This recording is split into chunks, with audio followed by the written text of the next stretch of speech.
Hello and welcome to a slightly different video. Instead of talking about Warhammer Fantasy 5th Edition or 40k terrain from years gone by, we are going to be talking about Age of Sigmar. Now, I know, don't tune out if you're one of my usual subscribers. Please don't tune out just because I'm not talking about Oldhammer. Look, there is Oldhammer around. There is a vaguely Oldhammer slant to this. But if you're an Age of Sigmar fan, please don't tune out. It's not all Oldhammer. Okay, so to briefly explain what the purpose of this video is, I was engaged in a chat on the comments for one of my previous videos talking about narrative campaign gaming and excitedly gibbering about Oldhammer campaigns from days gone by. The gist of the conversation in the comments was the person I was chatting with didn't feel like Age of Sigmar lent itself to the type of narrative gaming that stories set in the old world of Warhammer perhaps lent. And in particular, they insisted that while they quite enjoyed Age of Sigmar, and I would say I think it's a really great game, they didn't feel the same investment in the background that they perhaps felt when they were talking about places like Bretonia, the Empire, the Old World, the World's Edge Mountains, and all of those sort of areas of scenery that we all know and love if we've ever played that particular version of the game. I maintained that the background in Age of Sigmar is different, but not worse than the Old World background. In particular, what I perhaps compared it to is that whereas the Old World and the traditional Warhammer Fantasy Battle background is akin to something you might get out of Tolkien, given that they heavily ripped off Tolkien while making it, whereas Age of Sigmar is more like something out of Greek mythology or Norse mythology. It's epic demigods battling ginormous monsters. It's the sort of stories that get told around the campfire and then everyone looks in urgency at the person who goes, "And did you die?" So, to that end, I kind of put the feelers out saying, okay, would anyone be interested in helping me try out a narrative campaign in the style of the old 5th edition fantasy, 2nd edition 40k campaigns, but in the Age of Sigmar world and using the Age of Sigmar rules? And joining us, we have my friend Ian. Say hi, Ian. Hello, how are you? Who's probably questioning his life choices right now.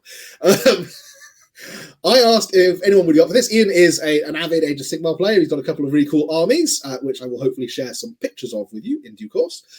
But we got to talking about it and decided it might be quite cool to get together and work out a narrative for an Age of Sigmar campaign. 4 games interlinked that tell a story in much the same way as the classic Warhammer Fantasy. See, I told you we'd come back to the Oldhammer slant. The classic Warhammer Fantasy campaigns, such as Circle of Blood or Grudge of Drong used to do. So, all that being said, I wanted to have a little bit of a chat first of all about what it is that we're talking about in terms of a narrative campaign. I'm going to try and draw Ian a little bit more here. Now, Ian, did you ever play any of these? Did you ever have any awareness of these? I had massive awareness of them, and I never ever played them. It's one of the saddest things. I remember reading, especially in White Dwarf back in the day, on all the reports. I used to love them, and I never actually played them, but I was always deeply invested in them. Excellent. That's a very good answer. We like that answer. For those people who are not aware of what I'm talking about, first we'll go back and watch my Circle of Blood video because I talk at length about the Circle of Blood narrative campaign pack. But in essence, these narrative campaigns were released during 5th edition Fantasy, 2nd edition 40k. They did one for 40k. And the idea was it was 4 games set around a particular sandbox part of the old world or a planet in the 40k universe, which then each game gave different forces that you could use. It gave different special characters that you could use for it. And they all had an interlinked outcome that affected the final battle. So just giving an example here from Grudge of Drong. Grudge of Drong was a dwarf versus high elf storyline, featuring none of the characters featuring in it wherever characters who'd ever appeared before. We're not talking like Tyrion or Teclis or Gotrek or Felix or any of those characters. But the idea was it was 4 games centered around a grudge match between a dwarven lord called Drong and an elven prince, and a feud over trading rights of all things. But it was 4 games. The first one was about a bunch of drunken dwarf miners rebelling against their rightful queen.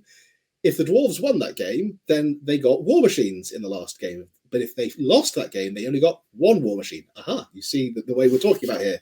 Likewise, the second game was an ambush by elven forces on the only dwarf runesmith for miles around. And again, if the dwarves won that game, they got access to extra runic items in the last game. If they lost that game, that was it. You were limited to a strict amount of runes, and that was it. This all contributed then to the final game, where depending on what happened in the earlier games, that then told you what happened in the final game, how many points you got to use, what options you got to use, which characters you got to use. That's the idea then we're talking about for Age of Sigmar here, is it possible to do something like this? And is it possible to do this with an engaging narrative that has an interlinked, interwoven story that you can hopefully feel invested in? So, all that being said, let's talk a little bit more about what we're planning on this. So, Ian, which Age of Sigmar armies do you have? The two painted Age of Sigmar armies. Obviously, there's a pile of great plastic teetering in a corner somewhere. But the two painted ones I have are the Flesh Eater Courts and the Ogre Mawtribes. Ooh, okay. Both of them actually have kind of a wintry theme. My Flesh Eater Courts were in no way inspired by a game of Thrones TM, with the sort of Night King and that type of thing. So that's one of the armies that I have great fun with. They're not that great at the moment. They're great to play. But they did recently get a new book, didn't they? They've not had a new book for a while. Okay. I thought they just got their third ed book, or is it rumored to be coming? It's rumored to be coming. And to be honest, they're kind of like the last ones. They're like hanging in there grimly. It's possible if maybe it got announced in the last couple of days. It'd be lovely if it did. But they kind of desperately need it. They're a bit lacking in the current edition. Okay. Still great fun, huge fun. Just hordes of ghouls just scrabbling over each other to get to you, and as soon as you kill swathes of them, they just get back up again. So they're brilliant, but that's kind of all they do. They don't actually kind of win the game. And the narrative to Flesh Eater's Court as well. The whole idea of them believing themselves to be noble lords and knights arrayed in their finery is a great touch to the background of them. That's genuinely one of it's the thing that I love most, is the fact that they think they're the heroes, and there are multiple little like short stories, and I'm pretty sure in some of the main stories as well, where they just show up like alongside the forces of order going, we're here to help, and the forces of order go, I think there was a fantastic cartoon on the Stormforged series that they done on Warhammer Community with, what is he called? The little tiny guy who's always running away from the giant. Him stuck at a banquet with these incredibly smiley, happy knights going, oh, here, eat this bounteous banquet that we've laid out for you. And then the final panel is him surrounded by these hideous gore-smeared ghouls kind of grunting at him, kind of looking at them in terror. It's really good. And they did bring out a new Ghoul King model a little while ago, which I thought really kind of brought out that delusion side a little bit more. Because is that the one on the throne? Throne with a sword, but everything's decayed. And the bit I love most is he's sitting on the throne with this impressive but obviously decayed sword. In the game, he doesn't even use it. It's just scrapping at you with his claws. Clearly, it's far too holy a relic to be used. That is in his head, obviously. It's like some kind of sword like Clarence or Excalibur or something, where you should only use it in direst need. The Flesh Eater Courts have brilliant lore, and I also like some of the history, like the fact they're descended from Ushuran and Ushuran's madness and this type of thing. Like there's great stuff there. And that one lends itself well to kind of like a narrative campaign, because essentially you can kind of explain anything that happens because they think they're doing something entirely different when what they're actually doing is reaving the countryside. I mean, you literally could do something like Circle of Blood and just replace the Bretonnian Knights with Flesh Eater Courts. Yeah. Yeah, very, very easily you could do that.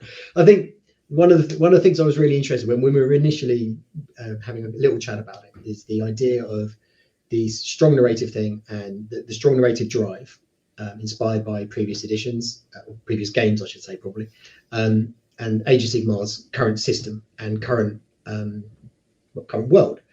And I think there's a lot that can work there. I think there's a lot of stuff that you can kind of cross over quite well. AOS's Path to Glory system itself, which is kind of like their build as you go narrative system, is pretty good. It's a bit like the Crusade system that they trialed out in 40k. Precisely. And it's got generally a pretty good reputation. But to be very honest, I don't know it that well. I just know it's got a good reputation, as most of the stuff I have done has been competition play. You've done like tournaments and stuff, haven't you? Yeah, tournaments and that type of thing. And that please understand, I'm not good at it. It's just fun. You're still probably better than me. I've played a grand total of 2 games of Age of Sigmar. I enjoyed the heck out of both of them, but I do not have much in the way of experience of them. Oh, I think you'll look forward to it. I think with the army you've been discussing, I think you'll have great fun. Well, so let's not keep people in suspense. I've got about 4 or 5 different Age of Sigmar armies, but the army I'm going to be using for this is my Nurgle army, my Maggotkin of Nurgle army, because I think it's got a great narrative vein through it. I loved the Plague Garden book that they wrote, all about the Hallowed Knights and kind of the different levels of the Garden of Nurgle, and things again tying into kind of the whole Bretonia vein there, the noble knights with heraldry, the Order of the Fly, and everyone kind of declaring yes, sirrah, and so forth, and drinking from befouled grails held by bestial grail maidens. Tell me, Ben. Mm-hmm. Do you have the best model in Nurgle right now? Ooh, okay, which one is the best model? The best, and I think like this is for rules, this is for lore, this is for what they do and what they're called. Sloppity Bile Piper. Do you have it, Ben? I don't have a Sloppity Bile Piper. I want to get one. I've worked out that there definitely needs to be one as part and parcel of this whole narrative arc that we're running, but I don't actually have one. Mine is built much more around, having read Plague Garden, it's things like corrupted Chaos Warriors of Nurgle, Knights of Nurgle. I did a whole unit of Chaos Knights. Well, yeah, no, I got the Herald. Don't get me wrong. I've got the Herald. In fact, the Herald, I've converted my Herald. I haven't painted him yet, but I've converted him so he's riding over a bridge and with water flowing underneath it. And my intention is on one side of the bridge, the water is crystal clear and beautiful with flowers and stuff around it. On the other side, it's this turgid sludge as his very presence is befouling it as he crosses the bridge. And like on one side, the bricks are all neat and pristine, and on the other, kind of overgrown with moss and crumbling apart and stuff.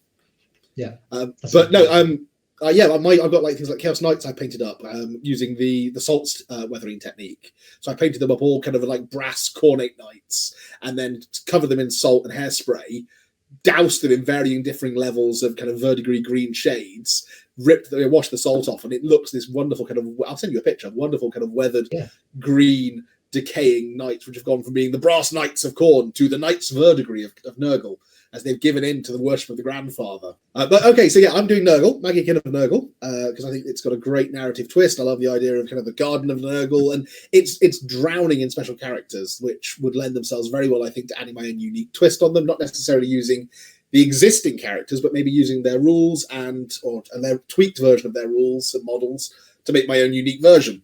Ian, which army are you bringing for this? Well, much as I've just talked a lot about the Flesh Eater Court, the army I'm actually going to bring is the Ogor Mawtribes. And specifically, I'm going to be bringing Beastclaw Raiders because I love their lore and the way they play is fun, just fun. They're the monster trucks of Age of Sigmar, and they just careen around a board and slam into things. That's their tactic. Then they eat you. That's their tactic. Again, like monster trucks, you see, things get crushed and then things get eaten. Quite possibly dipped in corn batter and fried on a stick. And in your case, the nice thing is I think ogres have got the stomach, literally, to be able to actually eat you. And yeah, they might have terrible breath for a while afterwards, but I think they'll be okay. I think they'll get through it. Well, so the idea we're playing with them is we're playing into that kind of Everwinter background of the Beastclaw Raiders, the whole idea of them carrying, both fleeing from and bringing with them that huge power of the almighty kind of winter storm. It's a beautiful, like kind of symbiotic but also parasitic relationship where they are being killed by it constantly, and then they get frozen and are eternally hungry, and it's the worst fate ever for them. It's awful, but by the same token, they've learned to kind of harness parts of it and kind of ride the edges of it as it comes along, like massive, really hungry silver surfers. without the surfing. Well, maybe a bit of surfing, maybe. Maybe you need one on a surfboard, you know, like snowboard. Maybe I need one on a surfboard. To be fair, I'd love to see it. Like the Ogre model, which has got the club in one hand and the other hand held back, does look like he belongs on a snowboard now. Hang on. You could probably do this guy. Yeah, that's the one I'm talking about. Probably do him on a snowboard. Yeah, that would look pretty cool. Well, the snowboarding does not form part of the narrative that we've discussed thus far, unless it's going to go in a wholly radical different direction. That's flair. It's fine. So the working title for this is Frost in the Garden, to represent, you know, the warriors of Nurgle peacefully going about their own business, you know, tending to the garden of Nurgle, helping spread his manifold bounties across the land of Gur, and out of nowhere, entirely unwarranted, they get invaded by these hooligans, you know, riding around on these, you know, terrible stinking beasts that don't have, you know, drool slobbering all over them and have not enough eyes and, you know, far too, you know, smelly in the wrong way. Exactly. And I really like the idea. I mean, when we were talking about it, I really love the idea that often chaos are the protagonists. Often chaos are the ones who are calling an evil crusade to destroy. Well, they're the antagonists, aren't they, necessarily? They're usually the ones attacking the protagonists. And in this case, in this case, they're not. They're the heroes of the story. They really are, because the ogres are doing their thing. They're reaving. They're just going, well, the storm's going this way, and there's a really smelly garden over there, so we're going to go through it and eat everything on the way. Just scoop everything up and. I'm just imagining them coming into the immigrant song now. Yeah. Come from the land of the ice and snow. It eminently fits. They have to be done at some point as a short. I have a selection of things to bring, but as per these older campaigns, it starts smaller, doesn't it, Ben? Yeah. It starts kind of. So my thinking is start at 1,000 points for the first game, 1,500 for the second, 2,000 for the third, 3,000 for the final showdown. Yeah, the all or nothing. But with extra things in that, like extra possibilities depending on the previous games. In the Exactly. So I mean, I've worked out. I think I've got a Great Unclean One model. I love my Great Unclean One model, but I'm thinking he can only show up in the final game. That has to be kind of the general. This is the Plague Father that is responsible for this particular garden of Nurgle, and you know his noble vassals have been trying to hold out in whatever way they can in the earlier games, but the final showdown, it has to kind of be him and whatever forces he gets. I mean, that means maybe the third game, part of what your guys are trying to do is ring his bell. They're trying to ring his bell to wake him up. And you know, then obviously he carries a bell with him. Well, my model, the one I've got, doesn't have a bell, but I mean, I've got the Azerite bell tower that they did. They did a bell tower, didn't they, for I think Warcry? Oh, well, I've got that. Yeah. That's almost seems ideal scenery. Okay, so the third scenario is some kind of bell ringing exercise. So knock the door, run. First scenario I was thinking was I was gonna so again the way these campaign packs worked was you got war scrolls. I'll show you war scrolls that told you what units you could have in this. So it wasn't the case of each game you had access to the entire army book or the entire codex. There was a limited number of units, and even of the units you did have, there were limits. So some of them were like 0, 1 and stuff like that, and some of them as you must include at least one unit of this to create these specifically characterful forces.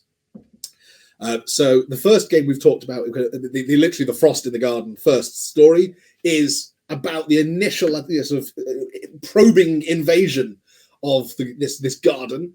And my vague plan at the moment is I'm thinking demons. I think that it should be an almost entirely demon force.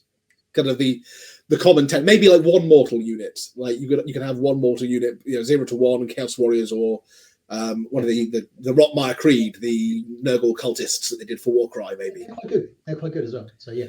But the rest of it should be like Plague Bearers, Blight Drones, Beasts of Nurgle, all of the core demons of Nurgle that are just tasked with tending this particular patch of the garden. Definitely Beasts of Nurgle. You should definitely have some Beasts of Nurgle. They're lovely models, and B, they actually are apparently quite good. They're very good, and also they're good models, and also they're very thematic for a garden.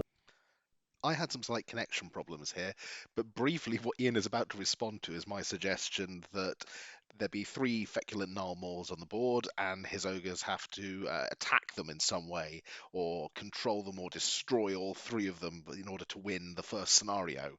I'm sorry about this. It happens for about 6 minutes, but Ian's commentary is well worth listening to at the very least. It would. It'll be a tricky one for the ogres, but that's not a bad thing. It's a tricky one because they have a very few number of units. They tend to be like just some dudes, but they tend to have quite good objective control. They count as more models than other armies when they're on an objective. So it's not impossible. It's just tricky.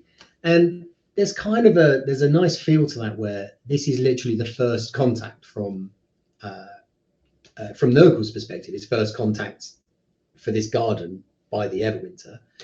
And the idea is, to be honest, to begin with, the ogres are just coming in. So they're probably just seeing, that looks like good food. Let's go get that. It's fruit that smells like meat. For all they know, it is meat. It smells like meat. It'll be lovely. It'll be lovely. Put some pepper on it. It'll be great. Yeah. Well, there's an existing rule. There's prayers that they have which invoke the Everwinter. So I will make sure that my leader, who will be a little foot dude, has, yes, that guy, yeah. He's going to be my leader. He's going to be Hoarfrost Bitter Lunch, and he is going to be he can take a ability that his command trait can be, he's a priest, so he can actually summon the powers of the Everwinter down as he wishes to, one of which is like a pulverizing ice storm that kind of slams down, which is quite nice. But also, whenever you end, once in my turn, when I'm sort of doing my hero phase, which is the beginning, sort of sorting stuff out, if any of your units are near me, there's a chance every turn that you take mortal wounds, you take terrible damage just for being near me, and that chance gets more likely the later in the game it is, as it gets colder and colder and colder. Yeah, it's a lovely kind of it's a lovely side of it. I would suggest maybe we can kind of make it so that, because obviously we're kind of surprising Nurgle, and our point is we want to get to these trees and harvest them. But what about if your guys are trying to get to the trees to get cuttings to save them and run away? And we're both trying to do the same thing, but obviously only one of us can harvest. So maybe we have 5 normals or equivalent, and we're like all trying to kind of get to them and control them for a turn in order to harvest them. There might also be a I'm not mad. I've fought Nurgle. I know them as an enemy, but I know that there's also some abilities they can take depending on faction and so forth, where they can create a new faction.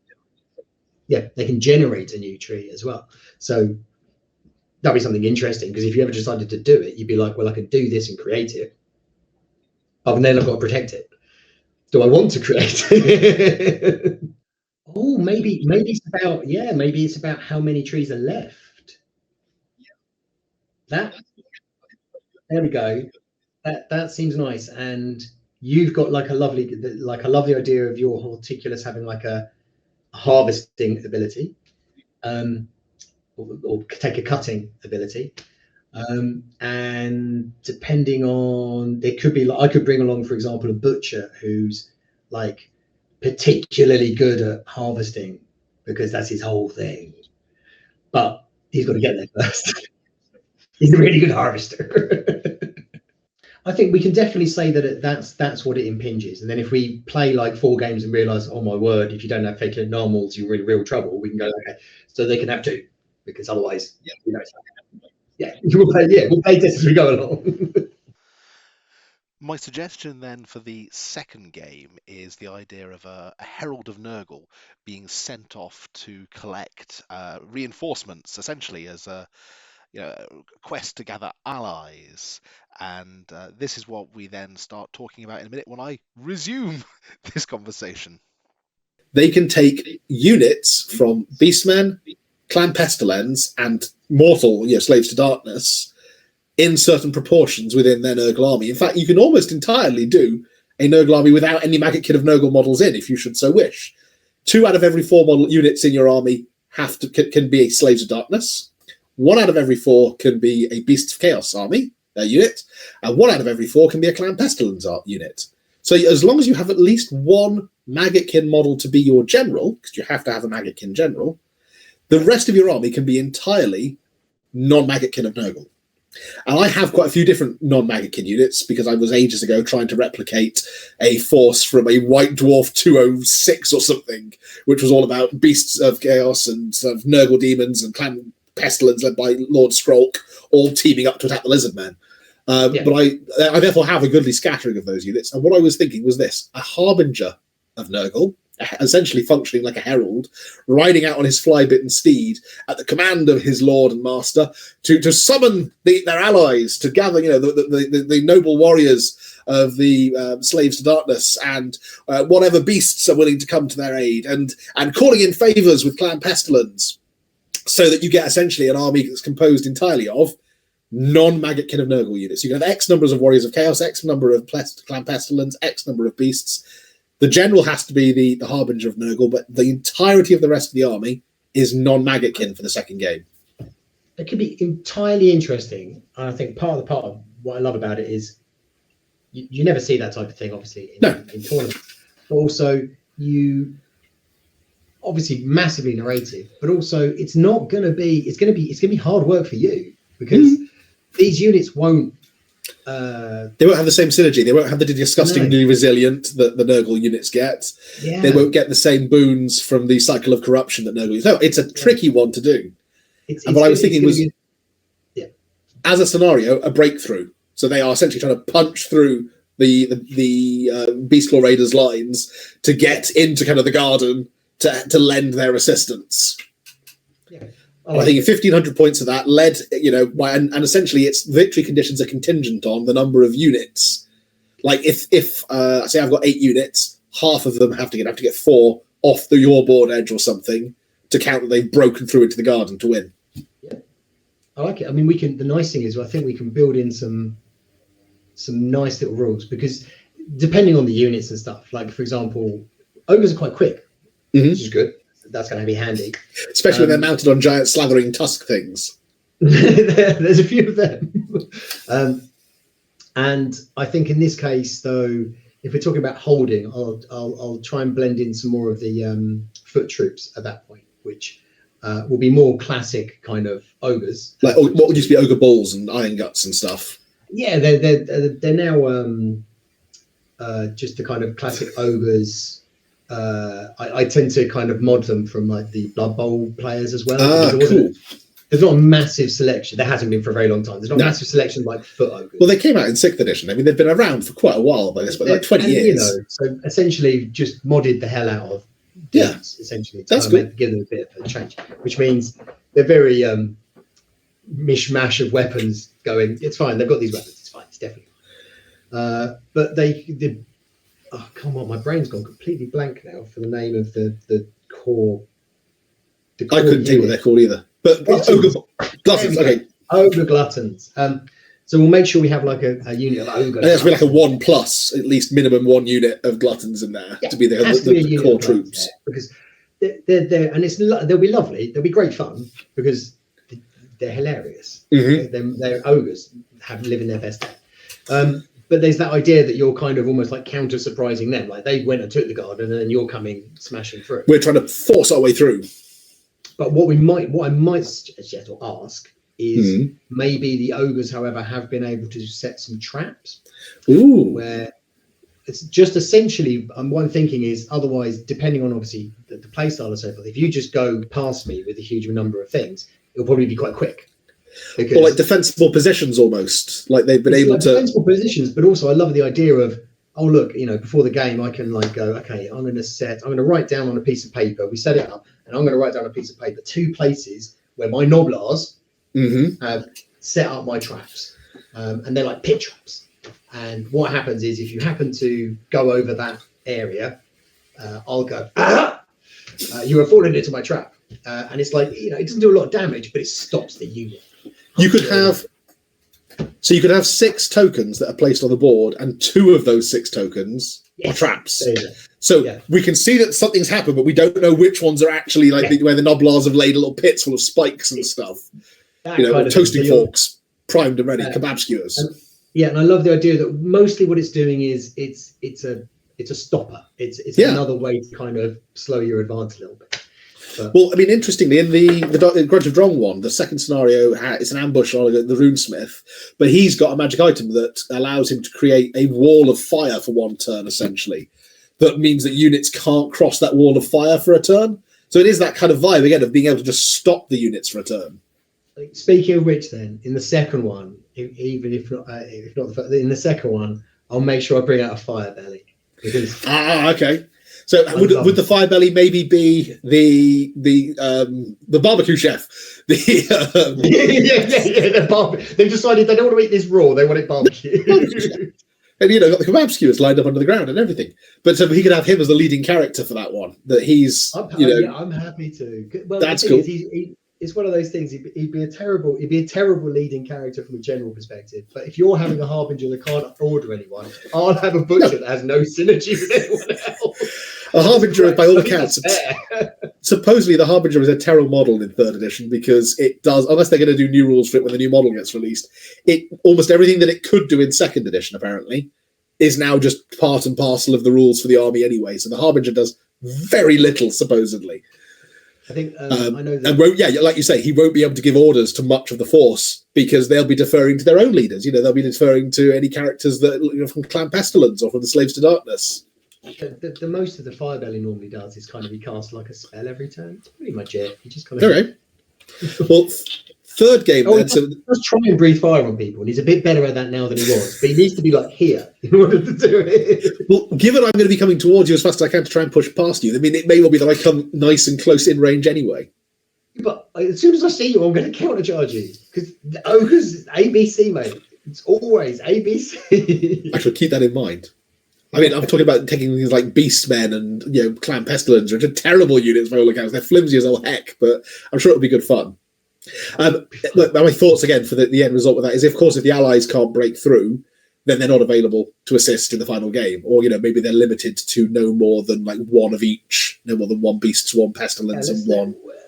I know you're like we can kind of maybe put limits on, but I know in order to, if we're going to do the last one at 3,000, which is a big old game, then we might need to make sure you've got enough models. Nudge it a little bit. I've got quite a bit of Nurgle though. I really kind of went all over the last. I've been collecting Nurgle since 1st edition, since the first kind of Maggotkin book came out. I haven't played many games with them. I played 1 game with them. Okay, so 3rd game then is ringing the bell. It's sounding the alarm essentially for the Great Unclean One. We also talked separately about this before. Oh, we did, didn't we? Because we had ringing the bell. What about if he's ringing the bell and blowing the horn? Okay. So there's a bell to be rung, but there's also a horn to be blown. I don't remember the horn. What was the horn for? No. So I'm literally just throwing that in now. So the bell is for you. Okay. And the horn is for me. Okay. So that if you ring the bell, your grandfather successfully awaken the Great Unclean One. Right. If I blow the horn, I awaken the. That's okay. No, that was originally it. It was wake up the big giant, wasn't it? I think that may have to be, rather than ringing. As much as I like that, I'm ringing the bell for the Great Unclean One, and maybe we can incorporate that into the final game. Yeah, I'll come to that in a minute. No, you were right. What's the name of your giant? Your Moor Stomper, isn't he? He's technically in the game, in the rules. Actually, come on, I'm just trying to think, trying to get my brain in order here. As destruction, I could ally in anybody, to be perfectly honest, actually. So it doesn't matter. But it's a Gatebreaker Mega Gargant. Cool. Who would normally be called Drog, because I'd normally ally him. I originally built him and painted him to ally him with my Flesh Eater Court with the Night King kind of theme. So he's blue with very cold nipples. So that's his paint scheme. But it works quite well because it's all snow and ice underneath, which works quite well for the ogres. He's a frost giant, basically. He's like a Jotun. Yeah, and ogres as a destruction army in the same Grand Alliance as Gargants anyway, so they can have them in they can have them in anyway. So But I what's think, his name? Big Drog was the name you gave him in our chat. Yeah, that's the one from Big the, Drog Thought the Kicker. thing. Okay. And he's a guy who normally hangs around Shyish, the realm of death. And essentially, he's one of the bits that works quite well, though, is in Big Drog's history. He's eaten so many corpses. His breath is so bad. His halitosis kills people in the game. And I love the idea of the same thing, but he's just been eating in the Garden of Nurgle. Yes, even to Nurgle, they're like, "That you need a mint, my friend." Yeah, that's not okay, mate. That's not. Well, okay. we could keep the bell in there. We could say that the bell, if we use the Warcry bell thing that I've got, and we could say that they've got, it's like a bell of Nurgle, but they've worked out if they ring it, it will wake up whatever you choose to call him. And you've got to get to the bell and ring it in some way, and I've got to try and prevent you from ringing it for a certain number of turns. Yeah. And if you ring it, then the game ends, and he's available for the final game. If you fail to ring it, then he stays asleep, and we are spared his terrible breath as he sleeps off, the meal of whatever it is he's managed to eat in the Garden of Nurgle so far. Yeah, because he'll be horrid. Cool. That sounds great to me. And then the final battle is everything. I mean, it's the battle for the garden itself. At that point, it's going to have to be a complete throwdown, and I think it will be. That would be almost one of those ones you'd do on victory point sort of thing. You'd have whoever can smash. I think that's the point where we go. There's not a central thing. Well, we might come up with little bits that kind of give extra victory points, but I think it's a. I'd actually suggest we could do it as like one of the base it off one of the missions from the main book. Yeah, from the main book, or even from some of the GT packs, like the tournament packs, that type of thing, because some of those are very well balanced, like they're really well tuned, and also have kind of quite cool rules and quite fun stuff involved in them. So yeah, we can have a look. I think we'll see. The first thing is we'll also know what's going to be coming and showing up at that point. So it'll be great. Cool. Well, I think what we need to do next is not now over this video, but separately, we need to compare notes about what models we've got, so we know roughly. We tailor it to fit forces that we actually both have, rather than me going, "This force can be brilliant. You can have like as many units of Yetis as you want," and you go, "I've got no Yetis." Three Yetis or 3 units of Yetis? 3 Yetis. Yeah, there we go. Exactly. But yeah, if we work out what we can kind of fit to each force, and we do, I think we need to tailor it a little bit so that. And I know I'm slightly better off because the Nurgle units, there's such a range of units that I can take compared to, I think, Ogor Mawtribes. You've got a fairly short list in terms of stuff. It's a bit more limited for Ogor Mawtribes, but it's fine. We can try and scale things up. Tweak it a little bit. Because a lot of my stuff is very Boulder Head based, which is one of the sub-factions of the Beastful Raiders, which are very big monsters. Mm-hmm. One of the things is making sure that whilst I might have a monster, I'm not going to have almost like scale up the number of big monsters I can take and go along, because otherwise it wouldn't be unbalanced per se, but the game might come across as unbalanced. It would change the dynamic, I think. Yeah, I mean, I was thinking the dynamic would be very, very, very careening around, bashing into things. In the lower level games, I was thinking maybe no more than one of things like the Stonehorn or the Thunderfrost thing. I think maybe in the first one, because I'll just have like a Beast Rider, which are the non-hero ones. They're just 2 lads with crossbows, basically on the top of one of these beasts. So they're nowhere near as horrific as, for example, the Frostlords, who are quite. Yeah, I think the Frostlord is the last game only.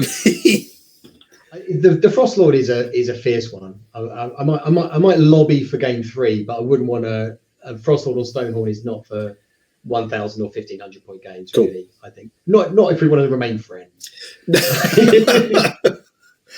Cool. Well, okay. The plan then going forwards, folks, is Ian and I will now kind of over the next month or so work out what fits, and I'm then going to write this up into an actual kind of PDF rule pack, much akin to a slightly scaled down version of one of these, maybe not quite so pretty, but then we will maybe test things out a little bit, maybe meet for a little practice game, get a feel for how things go, and eventually the plan will be all 4 games that you've just heard us talking about will be played through, hopefully kind of once every month or two over the course of the rest of this year, so that over the course of the rest of the year you can see the story of Frost in the Garden, a narrative campaign set in the Garden of Nurgle in the Mortal Realms.